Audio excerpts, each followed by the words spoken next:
Hello, everybody.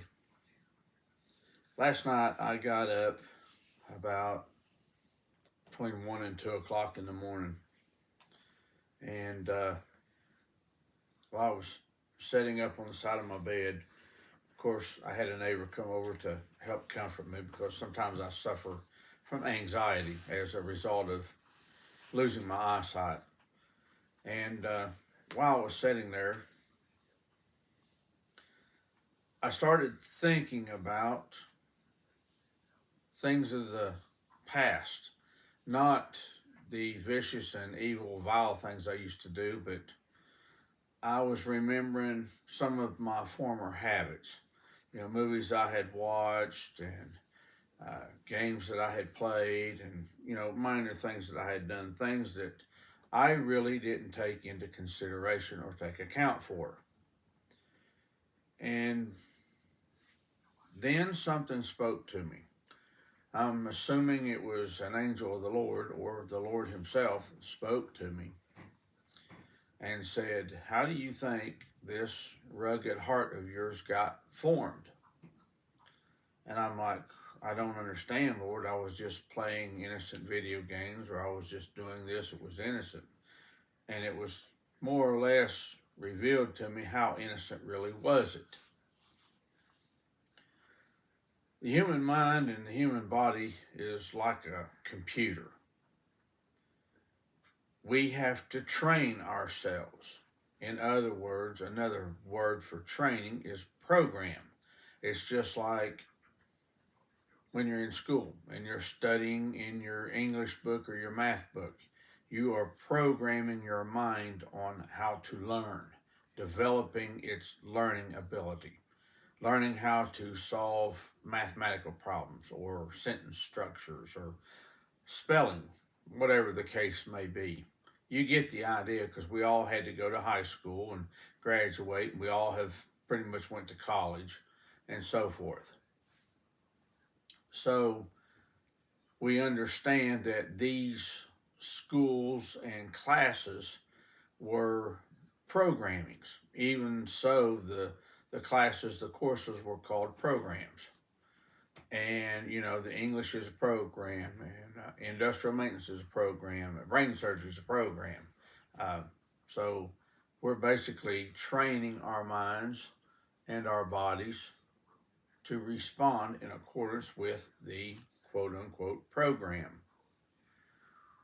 And once we graduate school, then we have to continue our own training, even though we have our college degree and so forth. We have to continue by training ourselves to get up and down at certain times.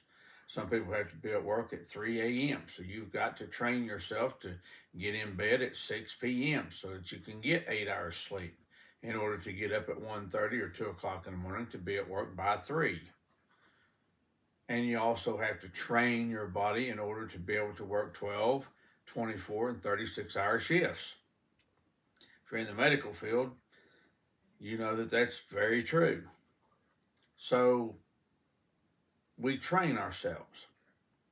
And in response to the question, how do you think your rugged heart was formed? I started looking at when I was a young boy in my innocence. We all start off innocent. When God makes us, even from the womb, we start flawless. We have absolutely no sin whatsoever on us. Don't know what it is. We don't know right from wrong. So we are what is called innocent. As we grow, we start learning right and wrong, which is the left side, which is the right side, what up and down is, what front to back is, how to do it the proper way, and what not to do as the improper way. And proper and improper is based on a point of view. Some people think it's okay to cheat on your taxes. Well, you can just sit down here and you can just claim this and say that and put this number in here and there, and you get to save X number of dollars each year on your taxes. Well, yeah, that may be true. It also may be legal, but would it be considered ethical when everybody else that's trying to be honest and they are actually paying their taxes the way they're supposed to, they're getting the short end of the stick because other people are cheating the system? Even though it's considered legit, they're still cheating the system. Is that ethical? I think you see where that's going. And we teach our children to do the same thing. So, what is appropriate and not appropriate is depending on the parental's point of view. As a child, I was fascinated with video games. When I was young, they came out and it was all over the place. You may remember it, the Atari 2600. It came out and it was ready to go with one game called Combat. This game seemed to be very innocent. It was one tank versus another, red versus blue, and you drove around and you shot each other. And whoever had the highest points after a certain amount of time won that round. And as you went through the different levels of the games, you had blockades or open boards, invisible tanks, bouncing bullets, etc., etc., for those of you that remember. How to play the game is not what's important here. And how the game works is also not what's important here. It's what the game itself was actually doing to your mind. That game was programming your mind, teaching you how to pit one person against another. For example, player 1 versus player 2.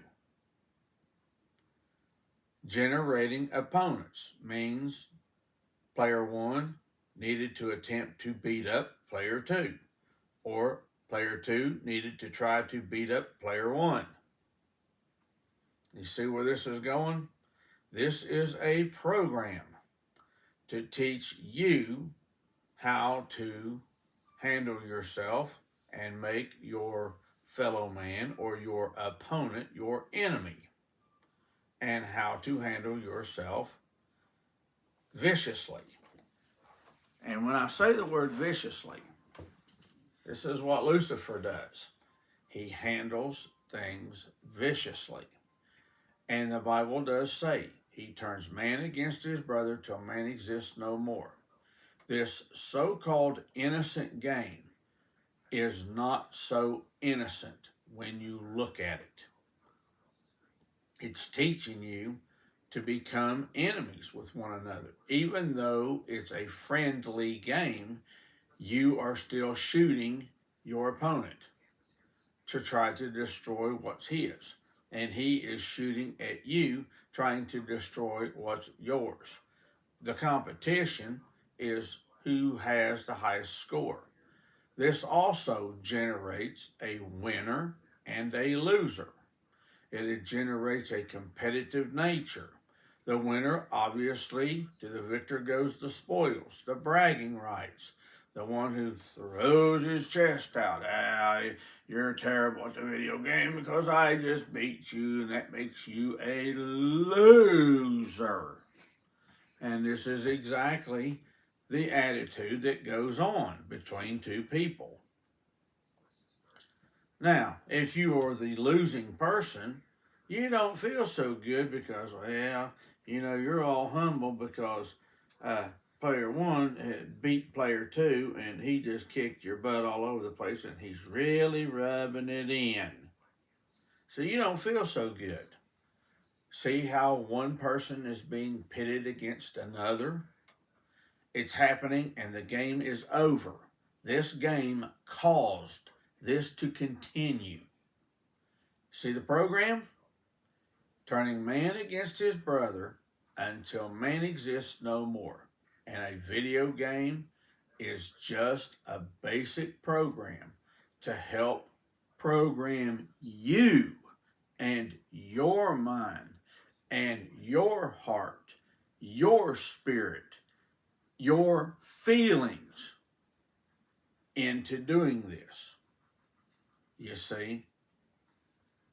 The Atari 2600, the graphics on it at the time, If you had an Atari 2600, you was the king of your block. Every kid around you wanted to come to your house and play the Atari 2600 with you. And they didn't stop with just one game. Combat wasn't just the only game. How many of you remember the game Berserk? A human fighter versus an army of robots. And the human guy would get killed because the robots were constantly trying to shoot him. So he had to take his laser and destroy the robots. Notice the key word. They were trying to destroy you and you were trying to destroy them. Didn't we just talk about this in the game Combat? You trying to destroy your opponent or your opponent trying to destroy you? You beat them, they beat you. To the victor goes the spoils, to the winner goes the bragging rights, generates a winner and a loser. We see where this is going? Then they come out with other games, Space Invaders. A machine versus alien invaders. Got to shoot the aliens to kill them. Got to blow them off the map. And they're dropping bombs to tear up your tank that you're using to shoot them out of the sky. Once again, the key word. They destroy you or you destroy them. Destruction, mayhem, chaos. See where this is going? Then they come up with other games. Defender, Gorf, Galaxian, Galaga. Many other games. Star Raiders.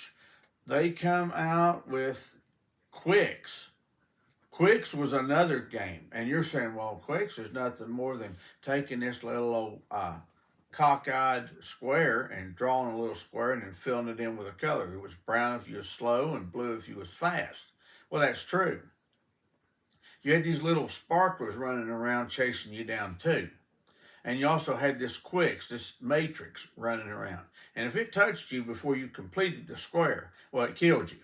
Know what I said? It destroyed you. It killed you. But you could box it in by making these squares and getting it up in the corner. But then you had to avoid all of the little sparklers too that were trying to come and kill you. You see?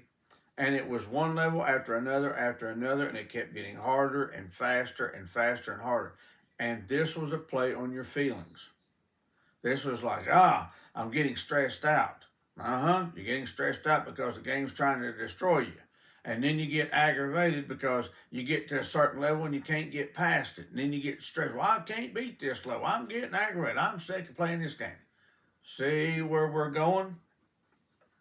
This is all part of that game.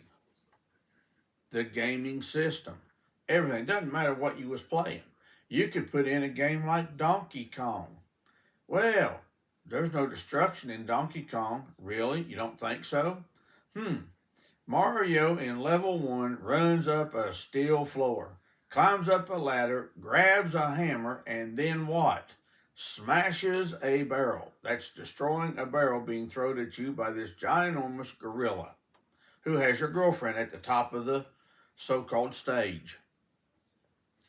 There's also a little fireball jumping around, dancing around, coming after you. You can hit it with the hammer too and put it out, but then you'll just get another one put right back on the screen. Of course, if the barrel hits you, it destroys you, but if your hammer hits the barrel, you destroy it. Or then you can jump it and you get points for doing that too. You got to quickly get to the top and rescue the damsel in distress, but the gorilla steals her and takes you to the next level. So it's kill or be killed, yet again in Donkey Kong.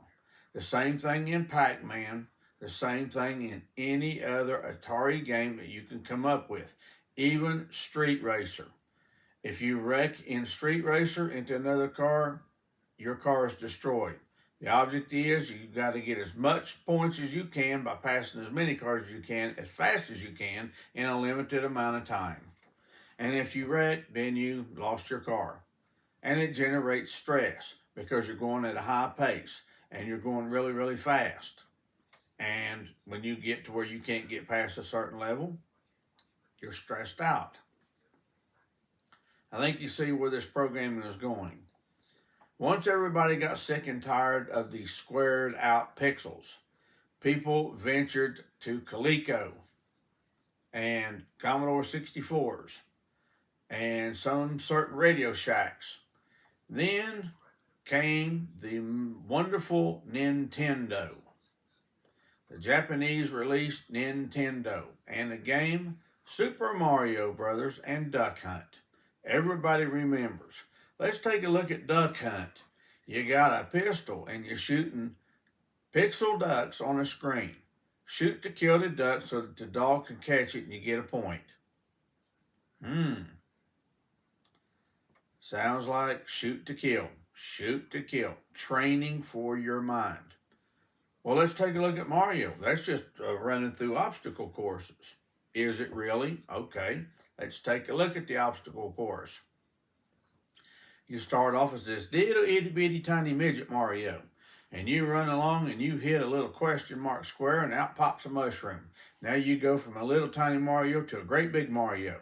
Now you can bust bricks. Let me say that again. You can bust bricks, which means you're destroying bricks.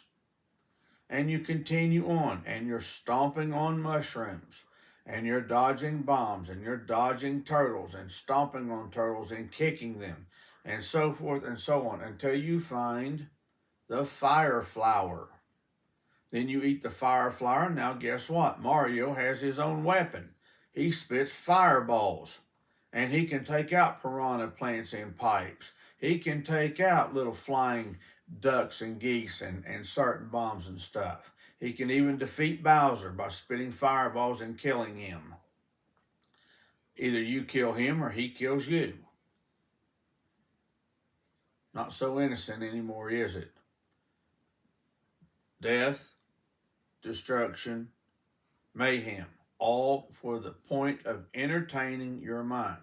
And the whole time that you're playing these games, who are you not thinking about? God. You're not thinking about God. You're not thinking about Jesus. You're not thinking about salvation. You're not thinking about the gospel. In fact, you are engrossed 100% into concentrating on these games. And the programming of the games only increased with time and development of technology. To prove my point, you had an Atari 2600. Now you're up to a Nintendo, which has better looking graphics. Still has a little squared pixels in it, but you can get more rounded objects and stuff with it. Well, then you step it up to PlayStation 1, 2, and now PlayStation 3 and 4. And I hear they're getting ready to come out with a PlayStation 5, but I don't know and don't really care. But I settled and I stopped playing video games after I got wrapped up in a PlayStation 3. I used to love to play the game Fallout. And this was one of the biggest ones. It used to be one of my favorite games, Fallout and Fallout New Vegas. But in talking with this Spirit of the Lord yesterday, he revealed to me, do you not see the death and the destruction? You got to shoot to kill raiders and steal their stuff. Let me say that again. You go into a raiders camp and you got to kill 5 to 15 raiders, steal their stuff by looting their bodies, loot their treasure chest and things that they have in their camp, and haul it back to your camp, which is either your house or wherever it is you might be living, and put it in your stash. Sell it, get bottle caps, or trade it for weapons or whatever. But nevertheless, the object is to go get stuff and bring it to your place. Well, it's really sophisticated. First, you got to get eager, and you got to go and get brave and get tough, and you got to go kill raiders. That's destruction. Then it's teaching you to steal their stuff and loot it and haul it back. Now it's teaching you to stockpile stuff, which you don't need because that stuff ain't going to do you any good. It's virtual. But it teaches you in real life to go home and stockpile your food and stockpile this and stockpile that. You're not supposed to do these things. But Fallout teaches you this. It teaches you to kill super mutants. There's no peace. There's no harmony. There's raiders and super mutants and vile gangs and viper gangs and all kinds of gang lords and everything else in here. And it's just one terrible, terrible layout to program your mind. It also shows you what the world would be like in case the world were destroyed by a nuclear war. Because Fallout is laid 200 years after the so-called nuclear war featured in the game. And it's tailor-made to program your mind. If you take this into your heart, these are seeds of vileness. You don't see them as seeds. You're seeing it as the mind being occupied, and we're having fun, and yeah, let's kill some time. And Satan is sitting back eating popcorn going, watch this idiot. He doesn't even realize what he's doing. He's not paying attention to you, God, and he's paying attention to me because that's my program, and I've got him right where I want him. See where I'm going with this? Yep. We've all done it. We've all been guilty of it. These video games and stuff are just one of many tools that teach us to be competitive, that teach us to try to maintain the upper hand, that teach us to try to have the rules of domination at our fingertips, that teach us to be greedy, that teach us to not care about one another, that teach us to have the will and desire to destroy one another for our own personal satisfaction and greed, to put our own needs above others. This is not what God intended. This is not what he wants. This is the opposite of what God wants. God wants you to care about one another above you. Was Jesus worried about his own life? No. He could have wrote a letter to the congressman over in Italy. He could have filed a writ with the Senate of Caesar. He could have went to Caesar himself and declared his innocence. Even Pontius Pilate, after questioning Jesus Christ several times, could not find any guilt in him. You know, he went before Herod. Herod sent him to Pilate. Pilate sent him back to Herod. I mean, this was a yo-yo contest. Well, who's going to blame Jesus? And the Pharisees pushed the issue. They finally laid something down that Pontius Pilate had to use, even though he couldn't find the guilt. He couldn't find anything. He was going to release him, but instead they demanded Barabbas to be released. Could Jesus have defended himself? Yes. He could have opened his mouth, well, I didn't do anything. He could have looked out for himself. He could have said, well, that's their problem. I'm looking out for me. See, these video games teach you to do that. Teach you to be competitive. One winner, one loser. The one who dead, lose. The one who's still alive, win. To the victor goes the spoils. This is the way Satan is looking at things in this world.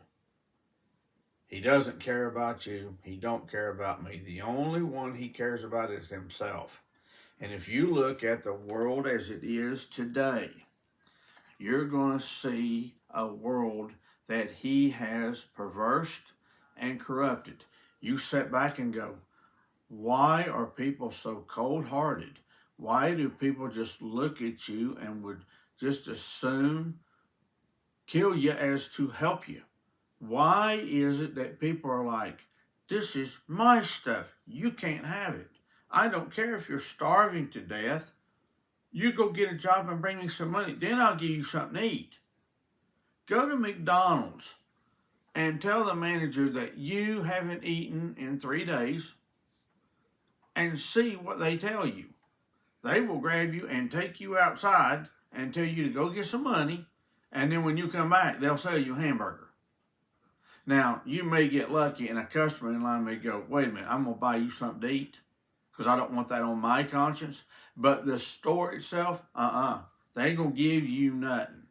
They want the green. They want that money. And they will throw away a whole tray full of food rather than to give it to a homeless person. At the end of the shift, when they close the store and they're mopping everything up, all of the hamburgers they fried that they didn't sell, all of the french fries that they made that they didn't sell to customers, and everything, all the pies that they baked, all that they put together and ready for use, they put it on a tray and take it out the dumpster, knowing that there's homeless people all over the place. They could walk out there and say, here, come get you something to eat. We're going to throw it away, so it's not going to do any good. We're closed. Come get it. The bosses say, don't you be giving that away. Throw it in the dumpster first. That's what Lucifer tells them to tell the hungry people. You know what God would say to that? Feed those people. That's what God would say. Give it to them. You're just throwing it away. Give it to them. But because our hearts are darkened and because they're blackened, because of the programming we received. And there's that notorious word again, the programming. We are programmed. Television programs us. We see violence on TV. We watch court cases on TV. They're not real court cases, but they put ideas in our head about, yeah, next time somebody tries to accuse me of that, let me do some research. We'll just see about that. And all of this boils down pitting one against the other, turning man against his brother in every situation. It doesn't matter if it's a video game, it doesn't matter if it's a baseball game, it doesn't matter if it's something on television, or it could be a property dispute, it could be something about food. It doesn't matter. It's always something to turn you against someone else. When you argue with your spouse, in the heat of the argument, let it enter into your mind that Satan has planted this seed. This is why you're fighting. He's sitting in the corner with his bag of popcorn going, hey, watch this guy and this guy right here, watch that. And you will be screaming at one and the other one screaming back. And blah, blah, blah, blah, blah, blah, blah, blah, blah, back and forth. And Satan's going to be sitting there going, want some popcorn? Here, watch these two idiots right there. And they don't even realize I'm the one that caused it, but yeah, watch. You see, I bet that by the end of the day, they're probably going to end up in divorce court. Yeah, here, what do you want to bet on it? That's what he does. That's his entertainment. He thinks that's fun. And if it don't work, then guess what? He gets bored with you and he moves on to the next one. Because there's other people out there that he can do that to. And because you didn't comply, then he'll find something else. He'll generate sickness, or he'll cause you to lose a job, or he'll bring something at you. Something that'll get you. Because he knows. He's studied you long enough, and he knows exactly where your weakness is. And that's the card he'll play on you. He will hit you really hard with it. In other words, everyone has this button in them. It's called the last nerve. And Satan knows right where that button is, and he will go stand on it. And he'll stand on it until you erupt like a volcano. And then he'll go sit down and he'll sit back and, oh yeah, watch this. This is going to be good. Yeah. That's what he's doing. And the Lord God is watching like, don't do this, brethren. Forgive one another. Let mercy and forgiveness triumph over everything. It has got to come to the top, no matter how bad the situation is, no matter what's happened. Mercy and forgiveness have got to rise above all of it.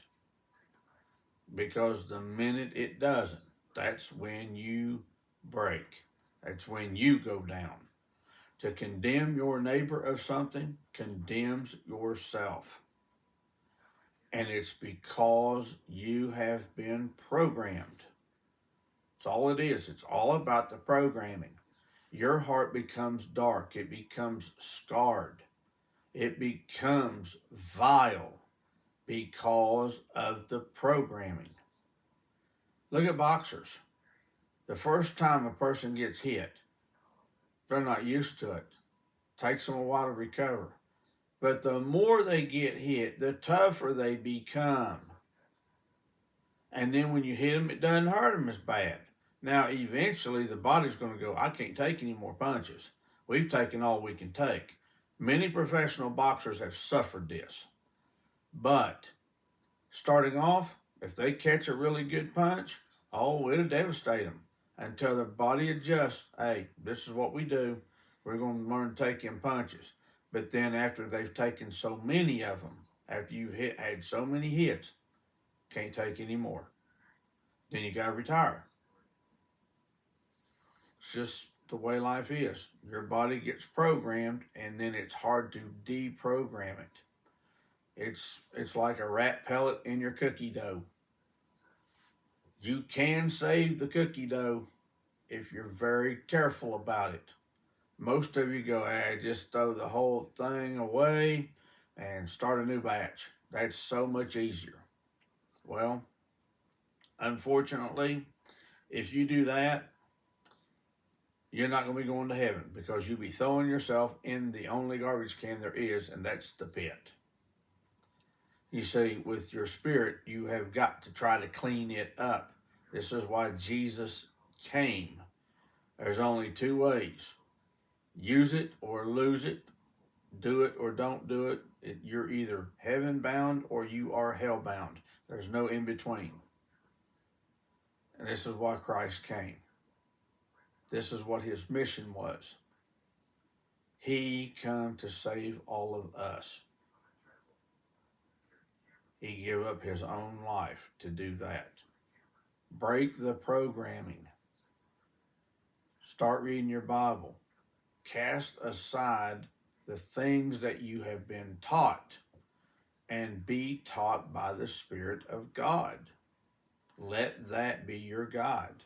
It's not easy, I can tell you. It's like trying to straighten a piece of aluminum foil so that the crease does not show.